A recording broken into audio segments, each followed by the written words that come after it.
ಮಂಡ್ಯದಲ್ಲಿ ಮೂವರು drug ಪೆಡ್ಲರ್ಸ್ಗಳ ಬಂಧನವಾಗಿದೆ. 10 KG ಗಾಂಜಾವನ್ನ seize ಮಾಡಿದ್ದಾರೆ ಪೊಲೀಸರು. ಗಾಂಜಾ ತುಂಬಿಕೊಂಡು ಡೀಲ್ ಅನ್ನ ಕುದುರಿಸೋದಕ್ಕೆ ಈ ಕಾರ್ ಬಂದಿತ್ತು.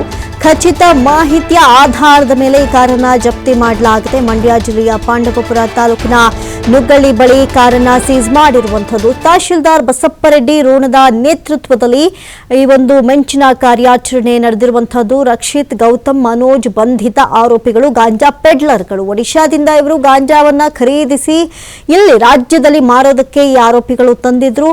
ಖಚಿತ ಮಾಹಿತಿಯ ಆಧಾರದ ಮೇಲೆ ಪೊಲೀಸರೊಂದಿಗೆ ತಹಶೀಲ್ದಾರ್ ದಾಳಿಯನ್ನು ನಡೆಸಿದ್ರು. ದಾಳಿಯ ಸಂದರ್ಭದಲ್ಲಿ ಕಾರ್ನಲ್ಲಿ ಗಾಂಜಾ ತಂದಿದ್ದು ಸಾಬೀತಾಯಿತು. ಈ ಸಂದರ್ಭದಲ್ಲಿ ಅದನ್ನೆಲ್ಲ ಸೀಸ್ ಮಾಡಿ ಆರೋಪಿಗಳನ್ನ ಬಂಧಿಸಿ ಹೆಚ್ಚಿನ ತನಿಖೆಯನ್ನು ನಡೆಸಲಾಗ್ತಾ ಇದೆ. ಆರೋಪಿಗಳ ವಿರುದ್ಧ NDPS ಕಾಯ್ದೆಯಡಿ ಈಗಾಗಲೇ ಪ್ರಕರಣವನ್ನ ದಾಖಲು ಮಾಡಿಕೊಳ್ಳಲಾಗಿದೆ. ಇವರು ಎಷ್ಟು ವರ್ಷಗಳಿಂದ ಈ ಒಂದು ಪ್ರಕರಣದಲ್ಲಿ ಪಾಲ್ಗೊಂಡಿದ್ದಾರೆ, ಈ ಕೇಸ್ನ ಮುಖ್ಯ ರೂವಾರಿಗಳು ಯಾರು, ಅದರಲ್ಲೂ ಕೂಡ ಎಲ್ಲೆಲ್ಲಿ ಸೇಲ್ ಮಾಡ್ತಾ ಇದ್ರು, ಇದರಲ್ಲಿ ಯಾರೆಲ್ಲ ಶಾಮೀಲಾಗಿದ್ದಾರೆ, ಅದರಲ್ಲೂ ಕೂಡ ಇಷ್ಟರ ಮಟ್ಟಿಗೆ ಇವರು ಇಷ್ಟು ಧೈರ್ಯವಾಗಿ ಇಷ್ಟರ ಮಟ್ಟಿಗೆ ತಗೊಂಡು ಬಂದು ಮಾಡ್ತಾ ಇದ್ದಾರೆ ಅಂದ್ರೆ ಇವರಿಗೆ ಯಾರಾದ್ರೂ ಸ್ಥಳೀಯರ ಸಪೋರ್ಟ್ ಇತ್ತ, ಎಲ್ಲ ಆಯಾಮಗಳಲ್ಲೂ ಒಂದು ಕಡೆ ಈಗಾಗಲೇ ತನಿಖೆ ಶುರುವಾಗಿದೆ. ಮಂಡ್ಯದ ಪಾಂಡವಪುರ ತಾಲೂಕಿನ ನುಗ್ಗಳ್ಳಿ ಬಳಿ ಏಕಾಏಕಿ ಖಚಿತ ಮಾಹಿತಿ ಆಧಾರದ ಮೇಲೆ ಸೀಸ್ ಮಾಡಲಾಗಿದೆ. ಆರೋಪಿಗಳನ್ನ ಬಂಧಿಸಿದ್ದು ಹೆಚ್ಚಿನ ವಿಚಾರಣೆಯನ್ನು ನಡೆಸಲಾಗ್ತಾ ಇದೆ.